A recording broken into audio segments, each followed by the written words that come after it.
देखो आज से करीब 1 महीने पहले हमने 2 वीडियोस बनाई थी, जिसमें हमने एक वीडियो बताया था यूपीएससी की जितनी सारी कोचिंग्स हैं उनके रियलिटी बताई थी, और दूसरी वीडियो हमने जितने भी टॉपर्स थे उनकी रियलिटी का बताया था। ऐसा ही इस वीडियो में आज होने वाला है। आपको बताया था ना, जिसको यूपीएससी की समझ है, जिसने अपने 2 4 5 साल तक अपने खपाए हैं यूपीएससी में, वो इसको बहुत अच्छे तरीके से लिंक करेगा। As a serious UPSC aspirant आपको हर एक चीज को क्रिटिकली एनालिसिस करना आना चाहिए। इस वीडियो का मोटिव ये नहीं है कि सारे पॉजिटिव्स में यहाँ पे बताने लगे हैं। जिसने सीरीज देखी होगी उस पर तो वो इम्पैक्ट ऑलरेडी छोड़ चुके हैं। हमारा मेन मुद्दा है कि जो नेगेटिव पॉइंट्स हैं उनसे आप पॉजिटिव कैसे सोच सकते हो, क्योंकि ये सिर्फ एक वेब सीरीज नहीं है, ये इम्पैक्ट छोड़ेगी उन तमाम लोगों पर जो 10 मिलियन लोग इसको देख रहे हैं। संदीप भैया से आप क्या सीख सकते हो, क्या उनके प्लस पॉइंट है, क्या नेगेटिव पॉइंट है, कोचिंग्स किस तरीके से ब्रेन वॉश करती हैं, ये आपको साइकोलॉजिकल और इमोशनल दोनों तरीके से फंसाती हैं, दोनों तरीके से ट्रैक करते हैं। तो ये वीडियो हम नहीं जानते कितने मिनट की होने वाली है, तो वीडियो को आपसे एक ही चीज बोलेंगे, कोई भी कमेंट करने से पहले या कोई भी राय रखने से पहले वीडियो को शुरू से लेकर एंड तक देखना। स्टार्ट करते हैं इस वीडियो को। जैन future officers, my name is Vijendra Singh, welcome to KJ mission. तो बात करते हैं मेन मुद्दे के बारे में कि आखिर टीवीएफ के जो संदीप भैया हैं वो कैरेक्टर, उसमें क्या पॉजिटिव्स हैं क्या नेगेटिव्स हैं, यही क्रिटिकल एनालिसिस आपको करके दिखाने वाले हैं। देखो आपको पहले बताते हैं एक चीज, टीवीएफ जो कंटेंट लेके आता अपना काफ़ी अच्छा होता है, लेकिन कहीं ना कहीं सुधार की जरूरत होती है, कहीं ना कहीं प्लस माइनस होते हैं। इनका जो पहले एस्पिरेंट सीरीज आई थी 2 साल पहले, जिसमें 5 एपिसोड थे, वो हमने पूरी देखी थी बहुत अच्छे से। जो इनके बाद में एस के सर की क्लासेस आई थी, 3 एपिसोड थे, वो हमने देखी थी, वो भी काफ़ी अच्छी थी, वो भी हमने देखे थे, और इसके भी 5 और एपिसोड हमने देखे हैं।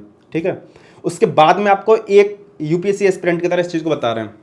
टीवीएफ का कंटेंट काफ़ी अच्छा होता है, हमें टीवीएफ के कंटेंट से मतलब नहीं है इसमें, हमें मतलब है संदीप भैया से, जो कि इम्पैक्ट छोड़ेंगे उन स्टूडेंट पर जो यूपीएससी की तैयारी कर रहे हैं, खासतौर से उन पर जो बिगिनर हैं या तैयारी स्टार्ट करने वाले हैं या तैयारी स्टार्ट कर चुके हैं। 3 पॉइंट्स पर। और जो सीरियस हैं वो तो इन चीज़ को जानते हैं, जो अपने यूपीएससी में 4 5 साल को खपा चुके हैं ना, वो हमसे ज़्यादा एग्री करेंगे इस वीडियो में। और आप के पास अच्छा एक्सपीरियंस हो तो अपनी राय को कमेंट सेक्शन में जरूर बताना। यहाँ पर जो हमें मतलब है वो है संदीप भैया के कैरेक्टर से, ना कि संदीप भैया के इमोशंस से। चलिए पहला पॉइंट संदीप भैया की पॉजिटिविटी से स्टार्ट करते हैं।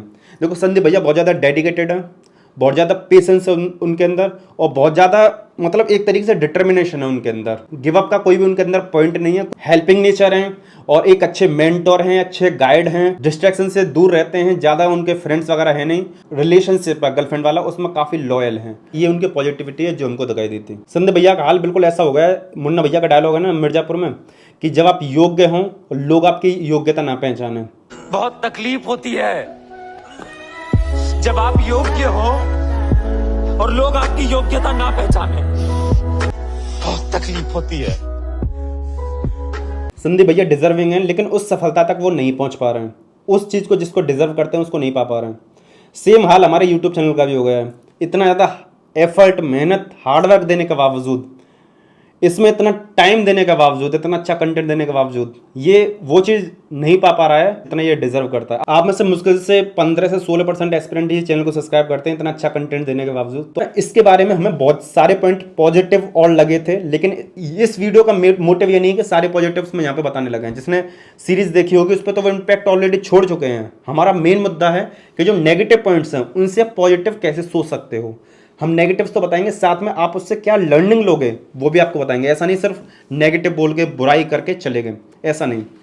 अब नेगेटिविटी जो हमें दिखाई दी है उसके बारे में बात करते हैं। पहला देखो, इसमें 2 चीज़ें आती हैं, 2 एंगल आते हैं। पहला कि शो ने हमें क्या दिखाया है जिसका हमें हमारे ऊपर साइकोलॉजिकल और इमोशनल इम्पैक्ट पड़ रहा है। दूसरा, कोचिंग्स का क्या इसमें एंगल रहा है। कोचिंग्स का एंगल बहुत इंपॉर्टेंट है, जिसको हम आगे इस चीज़ को भी डिस्क्राइब कर देंगे इस वीडियो में। हालांकि पहले हमने जो 2 वीडियोस बनाई हैं उनको आप देख लेना, लिंक डाल देंगे डिस्क्रिप्शन में। ठीक है, सबसे इंपॉर्टेंट चीज़, प्लान बी को संदीप भैया ने नहीं रखा है, ये उनके कैरेक्टर का सबसे नेगेटिव पॉइंट है।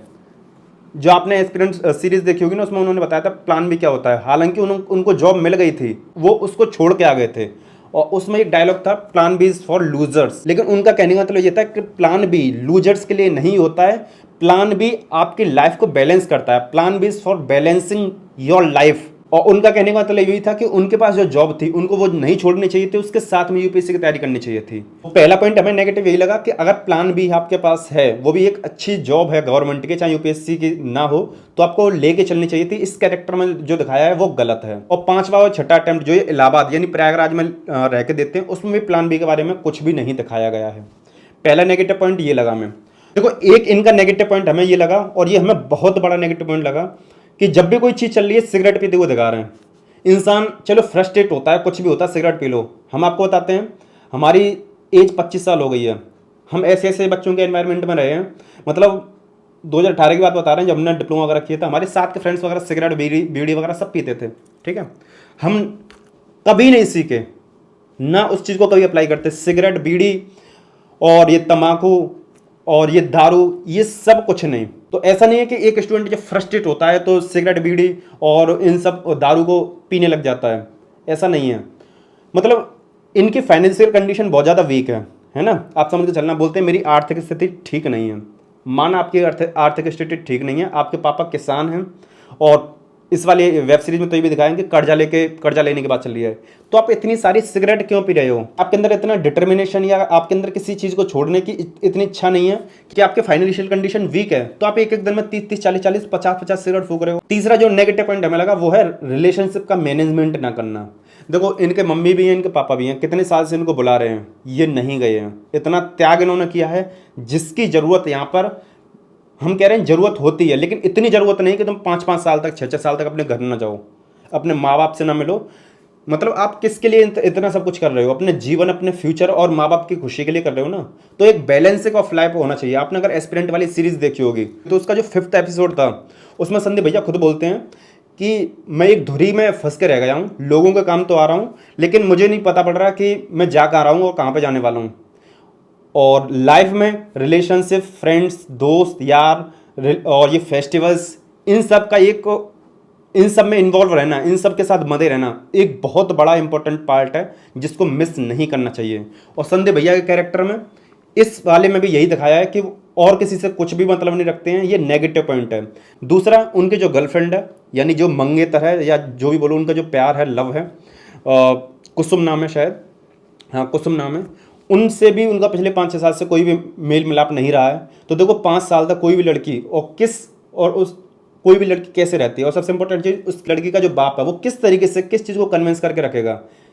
एक लड़का एक लड़की को वेट करा रहा है, ठीक है, लड़की तो इस चीज़ को समझ सकती है क्योंकि उसको उसमें फ्यूचर दिख रहा है, लेकिन उसके पिता पर समाज का प्रेशर रहता है, लड़की की उम्र का प्रेशर रहता है, और ये भी तो रहता है कि लड़के के नसीब में क्या है, अगर इससे नहीं हुई तो मेरी लड़की को कौन एक्सेप्ट करेगा। और इसमें 5th एपिसोड में आपको बताया भी कि कुसुम की शादी हो जाती है जब ये 5th अटेम्प्ट की तैयारी कर रहे होते हैं। यहाँ पे हम आपको इससे ये लर्निंग बताना चाहते हैं, काफ़ी सारे टॉपर्स हर साल, एक बार नहीं हर साल ऐसे निकलते हैं जो अपने फ्रेंड्स, फेस्टिवल्स, मम्मी पापा, दोस्त यार, गर्लफ्रेंड, रिलेशनशिप, इन सबको मैनेजमेंट करके यूपीएससी को क्रैक करते हैं। सिर्फ क्रैक ही नहीं करते, यूपीएससी को टॉप करते हैं। आपने देखा होगा कनिष्क कटारिया 2018 के जो टॉपर हैं, उनका रैंक 1 था, उनकी गर्लफ्रेंड ने उनको सपोर्ट किया था। टीना डाबी 2015 की रैंक टॉपर, उनके फैमिली घर पे रहकर तैयारी करी थी, कोई कोचिंग कोई नहीं। और आपको क्या, इतने सारे एग्जाम्पल्स हैं। इसी बार की देख लो आप, रैंक 1 जो हैं इशिता किशोरी मैम, उन्होंने अपने घर पर रह के तैयारी करी है, हर चीज़ को घर से रह के किया। और वो तो ये बोल रहे थे बीच बीच में मुझे टाइम मिलता था, खाने पीने खाते टाइम नेटफ्लिक्स वगैरह को देखते थे, हर एक चीज़ को एंजॉयमेंट किया है। और भी काफ़ी सारे टॉपर्स हैं जो हर एक चीज़ को, लाइफ को मैनेजमेंट करने के साथ में यूपीएससी को क्रैक कर सकते हैं। लेकिन इस वेब सीरीज में ये बहुत गलत बात दिखाई है कि आपको इतना सारा त्याग, इतना सारा मतलब सेक्रीफाइस करना पड़ेगा। पेशेंस दिखाया इस वेब सीरीज में, वो काफ़ी अच्छा पॉइंट है, काफ़ी अच्छी चीज़ है, लेकिन इतना ज़्यादा त्याग करना, इतना ज़्यादा सेक्रीफाइस करना वर्थ इट नहीं है इसके लिए।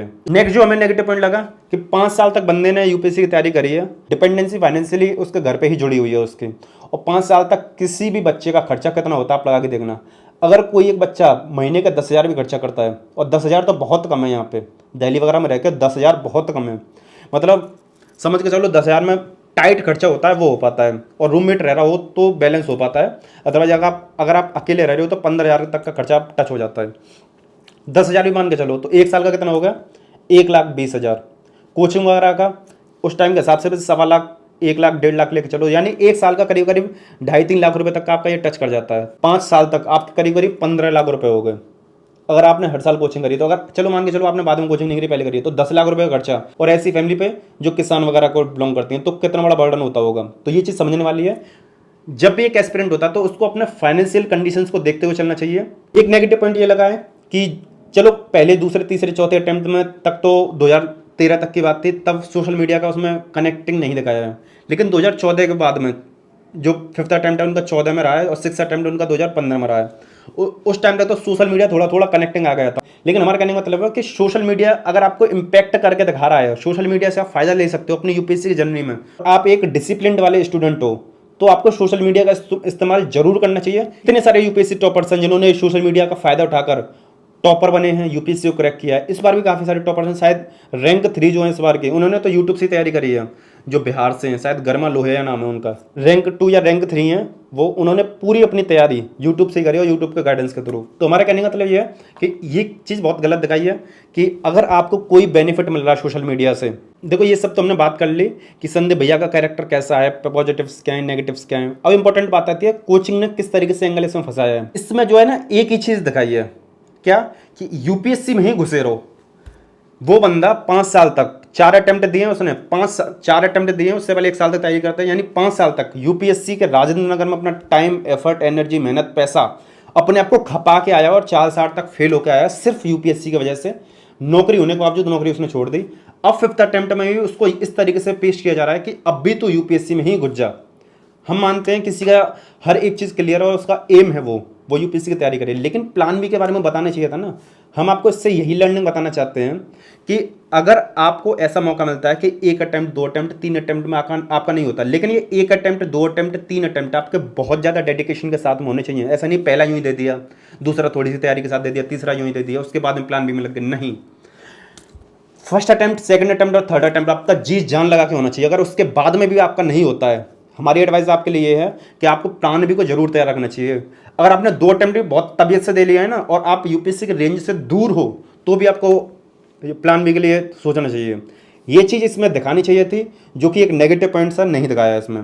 दूसरा नेगेटिव पॉइंट कि स्टेट पीसीएस और यूपीएससी का जो सिलेबस होता है उसमें खास अंतर सिलेबस का नहीं होता है, एग्जाम के पैटर्न का और एग्जाम की टेंडेंसी का होता है। लेकिन अगर कोई एक एस्पिरेंट 4-5 साल तक यूपीएससी की तैयारी करता है तो वो उसको धुन देता है, तो स्टेट पीसीएस पे भी थोड़ा सा फोकस कर सकता है।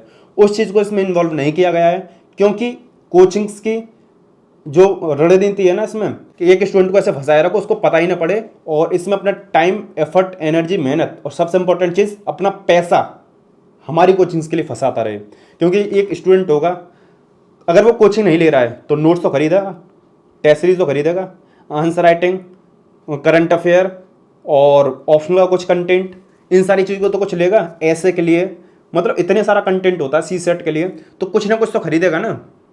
तो ये वाला जो एंगल है ये काफ़ी गलत फंसाया गया है। एक नेगेटिव फैक्टर इसमें ये दिखाया है दिल्ली फैक्टर। संदीप भैया ऑलरेडी 4 साल 5 साल यूपीएससी की तैयारी दिल्ली में करके आ चुके हैं। अब भी उनको ये दिखाया जा रहा है कि अब भी वो यूपीएससी तैयारी करने के लिए इलाहाबाद को छोड़कर दिल्ली जा रहे हैं, जबकि दिल्ली में जाके भी उनको या तो सेल्फ स्टडी करनी है या किसी कोचिंग को ज्वाइन करना है। इसमें एक एपिसोड था शायद दूसरा या तीसरा, उसमें बताया उस पौधे को उसमें पानी दे रही होती है, तो उसको ये दिखाया है कि एक माहौल की आपके लिए बहुत ज़्यादा ज़रूरत होती है, लेकिन आप उस माहौल में ऑलरेडी ढल के आ चुके हो, तो आपको उसकी एक्स्ट्रा जरूरत क्यों पड़ रही है। ये है दिल्ली फैक्टर। क्योंकि जब एक स्टूडेंट दिल्ली में जाएगा तो उसके दिमाग में आएगा कि नोट्स भी खरीदूँ, ऑलरेडी उसका खर्चा होता है, कोचिंग ज्वाइन करने के बारे में सोचता है, दूसरे उसके फ्रेंड वगैरह ज्वाइन करते हैं, यानी एक स्टूडेंट का इन्वेस्टमेंट है दिल्ली में, जिसका कोचिंग्स वगैरह फायदा उठाती हैं। तो उस चीज़ को इसमें दिखाया है, जो कि ज़्यादा सही चीज़ नहीं है, क्योंकि इसका इम्पैक्ट लोगों पे ये पड़ेगा कि दिल्ली जाना जरूरी है यूपीएससी क्रैक करने के लिए। तो आपको अपने हिसाब से ये समझना है कि काफ़ी सारे टॉपर्स घर पर रह के, अपनी फैमिली में रह के यूपीएससी क्रैक करते हैं। अगर आपका माहौल घर पर नहीं बन पा रहा है, फैमिली में नहीं बन पा रहा है, तो आप रूम ले लो आसपास की अपनी सिटी में कहीं पर भी, ठीक है, जहाँ पे आपको हर एक चीज़ की सुख सुविधा मिल रही हो। लेकिन दिल्ली वगैरह में बहुत ज़्यादा रश है, बहुत ज़्यादा परेशानियाँ। ऑलरेडी हमने दिल्ली के ऊपर वीडियो बना रखे हैं कि आपको दिल्ली जाना चाहिए या नहीं जाना चाहिए, लिंक डाल देंगे डिस्क्रिप्शन में, आप उसको देख लेना, या यूट्यूब पर सर्च कर लेना कि यूपीएससी के लिए दिल्ली जाना चाहिए या नहीं, लास्ट में डाल देना चैनल का नाम केजीएम मिशन, आपको मिल जाएगी वीडियो। कोचिंग से किस तरीके से बताया, पहला तो ये कि संदीप भैया ऑलरेडी 5 साल से यूपीएससी तैयारी कर रहे हैं, हर एक चीज़ को जानते हैं और एक तरीके से मेंटर का काम कर रहे हैं, मूल्यांकन कर रहे हैं, फिर भी उनको कोचिंग की जरूरत दिखाई है। 3 महीने के कोर्स वाली जो बात हुई है, शायद दूसरा या तीसरा एपिसोड था उसमें, कि 3 महीने वाला प्लान है कोई, और इलाहाबाद की कोचिंग में बात नहीं कर रहे हैं, जो एक कोचिंग वाले एस्पेक्ट को दिखाते हैं। और भी कोचिंग वाले इसमें बहुत सारे एस्पेक्ट हैं। ये वीडियो ऑलरेडी लंबी होती जा रही है, अगर आपको इसका पार्ट 2 चाहिए तो कमेंट करके बताना, उसमें हम सिर्फ कोचिंग वाले एंगल को बताएंगे कि यूपीएससी एस्पिरेंट की लाइफ में किस तरीके से कोचिंग घुसती हैं, जबकि जरूरत हो या ना हो। लाइफ के जो अदर एस्पेक्ट होते हैं ना, जो बहुत ज़्यादा इंपॉर्टेंट होते हैं, जैसे आपके फ्रेंड्स हैं, आपके रिलेशनशिप्स हैं, मम्मी पापा के साथ मेल मिलाप, आपके लाइफ की हॉबीज़ हैं, मतलब इन सारे पॉइंट्स को एक यूपीएससी एस्पिरेंट अपनी लाइफ में ऑलरेडी झेलता है ना, पहले से झेलता हुआ आता है। लेकिन इसमें ये दिखा दिया कि तुम झेलते ही रहो। 5 साल तक उसमें वो एस्पिरेंट की सीरीज में उसको दिखाया था, अभी इसमें भी दिखा रहे हैं, मतलब घर पे नहीं जा रहा, ये नहीं दिखा रहा। तो ये चीज़ थोड़ी सी नेगेटिव है, इसको थोड़ा सा पॉजिटिव अप्रोच के साथ में दिखाना चाहिए था, क्योंकि ये सिर्फ एक वेब सीरीज नहीं है, ये इम्पैक्ट छोड़ेगी उन तमाम लोगों पर जो 10 मिलियन लोग इसको देख रहे हैं। कम से कम इस पर 10 मिलियन व्यू तो आने वाले हैं, अभी 8 के आसपास थे, हमने देखे थे। तो 10 मिलियन लोग में से करीब आधे भी यूपीएससी के एस्पिरेंट हुए ना, तो करीब 50 लाख लोगों पर ये सीरियस इंपैक्ट छोड़ेगी। गलत इसमें ये नहीं लगा कि कोई भी सिगरेट पी रहा है या दारू पी रहा है, वो उसकी खुद की इच्छा है, खुद का अधिकार है, खुद की सोच समझ बुद्धि है। लेकिन गलत ये लगा कि बार बार एक ही एंगल को इस वेब सीरीज में डाल रहे हो, क्या मतलब है उस चीज़ का। और दूसरी चीज़ आप ये भी दिखा रहे हो कैरेक्टर की आर्थिक स्थिति ठीक नहीं है, तो ये दोनों चीज़ें तो एक दूसरे से मिल नहीं खा रही है ना, क्योंकि जो शराब पी रहे हैं वो भी काफ़ी महंगी वाली है, जो नहीं कोई भी सस्ती वाली पी रहे हों, है ना, जो आपकी 200 400 500 तक आ रही हो, इतनी बढ़िया वाली बोतल यूज़ कर रहे हैं वो, है ना। और सिगरेट वगैरह भी इतनी अंधाधुंध, एक आध दो हो गई, कभी उसने पी लिया, हालांकि हम इन सब चीज़ों को कभी कंज्यूम नहीं करते हैं, ठीक है। तो ये सारी चीज़ों को नहीं दिखाना चाहिए था। एस्पिरेंट की लाइफ पर बहुत नेगेटिव इंपैक्ट क्रिएट करेगी। इसके IMDb पर रेटिंग कितनी भी हो, लेकिन एक सीरियस एस्पिरेंट ही इसकी ज़रूरतों को समझेगा। वेब सीरीज में देखा हो तो एक एक डिब्बे में एक साथ एक सिगरेट का मतलब जो लास्ट वाला हिस्सा होता है वो तो दिखता ही नहीं है, कई सारे दिखते हैं। तो और एक दिन में कितने बार उनको सिगरेट पीते हुए दिखाया जाता है, तो एक दिन में 24 घंटे होते हैं, कितनी सारी सिगरेट पीते होंगे, चलो 20 भी मान के चलो, एक सिगरेट की कीमत कितनी रहती है, 10-15 रुपये रहती है, उस टाइम के हिसाब से 7-8 भी मान के चलो, तो कितना रुपया हो गया। आप इस चीज़ को समझो। और दूसरा चीज़, दारू पीते हुए दिखा रहे हैं, ड्रिंकिंग करते हुए दिखा रहे हैं, सिगरेट वाले एंगल को दारू वाले एंगल को क्यों दिखा रहे हो। अगर आपको दिखाना भी है तो 5 एपिसोड में से कहीं एक छोटा सा पार्ट दिखा दो कि अगर एक एस्पिरेंट बहुत बहुत बहुत ज़्यादा फ्रस्ट्रेट होता है और उसका दिमागी संतुलन हिलने लग जाता है, तो वो दारू या सिगरेट को हाथ लगाने लग जाता है। हम नहीं मानते। और इंपॉर्टेंट चीज़ बताया ना, जो इंसान आध्यात्मिक तौर पर जुड़ता है तो उसके बहुत कम चांसेस हो जाते हैं वो दारू बीड़ी सिगरेट को हाथ लगाए। अगर आप अपनी मेहनत पर विश्वास रखते हो और भगवान पर भी आपको विश्वास है, साथ में आप पॉजिटिव हो, तो आपको इनकी जरूरत ही नहीं पड़ेगी। हम आपको बताते हैं, हमें भी बहुत ज़्यादा फ्रस्ट्रेशन होता है, परेशान होते हैं, मतलब कोई समझने वाला नहीं होता इमोशंस को। और हमारे घर में ऐसा कोई इंसान नहीं है जो हमारी फीलिंग्स को समझ ले, क्योंकि हमारा एक तो यूट्यूब का काम ऐसा बहुत ज़्यादा इसमें हेडक रहता है, बहुत ज़्यादा इसमें समय एफर्ट देना पड़ता है। दूसरी चीज़ यूपीएससी भी देखना पड़ता है, और तीसरी चीज़ घर के फाइनेंसिस, चौथा और भी सारी चीज़ें जो देखनी होती हैं, हर एक चीज़ का मैनेजमेंट, तो हमें तो जरूरत पड़ती नहीं है। पिछले 3 साल 4 साल होने को जा रहे हैं, आध्यात्मिक तौर पर बहुत डीपली होते हुए जा रहे हैं। अगर आप इस वीडियो से कुछ भी सीख पा रहे हो ना, तो ये सीखना आपको ड्रिंकिंग और आपको ये बीड़ी सिगरेट और ये सारी चीज़ पे बिल्कुल हाथ नहीं लगाना, आध्यात्मिक की तरफ पे घुसो। बात करें हमारे क्या फेवरेट डायलॉग रहे हैं इस वेब सीरीज़ के, तो हमें 2-3 डायलॉग इसके अच्छे लगे थे। फेवरेट डायलॉग में हमारा पहला डायलॉग तो फेवरेट यही रहा था कि आपको अपने फेलियर्स को अपना कंफर्ट जोन नहीं बनाना चाहिए। आप अगर फेल भी हो जा रहे हो तो यूँ नहीं उसको हार थक के बैठ गए। दूसरा डायलॉग हमें जो अच्छा लगा वो ये है कि संदीप भैया का जो रूममेट है उनको बोलता है कि योजना के बिना लक्ष्य सिर्फ एक इच्छा है, without planning goal is only desire. अगर आपके पास में कोई प्लानिंग नहीं है तो आपका जो भी उद्देश्य है वो सिर्फ एक इच्छा बन के रह जाएगी। तीसरा जो डायलॉग हमें अच्छा लगा, जो इमोशनल टच देता हुआ जाता है और जो आपको एक लर्निंग में देगा, जब लास्ट एपिसोड में संदीप भैया बोलते हैं कि कुसुम की शादी होगी तो आपने बताया क्यों नहीं, तो उनके पिताजी जब उनको बोलते हैं कि मुझे तो ये लगा था कि तेरा प्रीलिम्स क्लियर हो गया है और अब तेरे को बताऊंगा तो डिस्ट्रैक्ट हो जाएगा, जो तेरा सपना है उससे तू काफ़ी दूर हो जाएगा जिसके लिए तूने इतना मेहनत किया। तो उसमें जब वो बोलता है कि मेरा सपना सिर्फ मेरा ही सपना था, तेरा, मम्मी का, कुसुम का, किसी का सपना नहीं था। अगर मैं सफल हो जाता तो तुम सबका सपना था, अगर मैं असफल हूँ, अगर मैं नहीं बन पाता हूँ तो सिर्फ मेरा सपना। ये हमें काफ़ी ज़्यादा कनेक्ट किया था, काफ़ी ज़्यादा अच्छा लगा था। और ये रियलिटी है। काफ़ी सारे स्टूडेंट सिर्फ अपने माँ बाप की इज्जत को रखने के लिए, माँ बाप के सपनों को, माँ बाप को बहुत ऊंचा फील कराने के लिए यूपीएससी में आते हैं और इतना अपना टाइम, एफर्ट, एनर्जी, मेहनत देते हैं और बाद में उनको सफलता भी हाथ नहीं लगती है। कभी कभी लग जाती है, कभी कभी नहीं लगती है, क्योंकि आप जानते हो इसमें सक्सेस रेट कितना है, 0.1। 5.5 लाख लोगों में से हर साल सिर्फ 180 IAS बनते हैं और 200 के आसपास IPS और IRS IFS मिला के करीब 400 के आसपास रहता है ये आंकड़ा। और एक डायलॉग हमें एस्पिरेंट वाली का बहुत अच्छा लगा था, जो सैटेलाइट वाला जो बोला था, जिसको हमने पहले वीडियो में बता दिए हैं। अगर देखो आपको बताएं, अगर आपको एस्पिरेंट सीरीज को भी इस तरीके से डिकोड चाहते हो या उसका भी एक रिव्यू चाहते हो, पॉजिटिव नेगेटिव एस्पेक्ट को ध्यान में रखते हो, एक सीरियस एस्पिरेंट को क्या चीज़ उससे लर्निंग लेनी चाहिए, क्या क्या चीज़ सीखनी चाहिए, तो कमेंट करके बता देना। हमें संदीप भैया के कैरेक्टर के साथ में बहुत ज़्यादा संवेदना है, बहुत ज़्यादा फील है।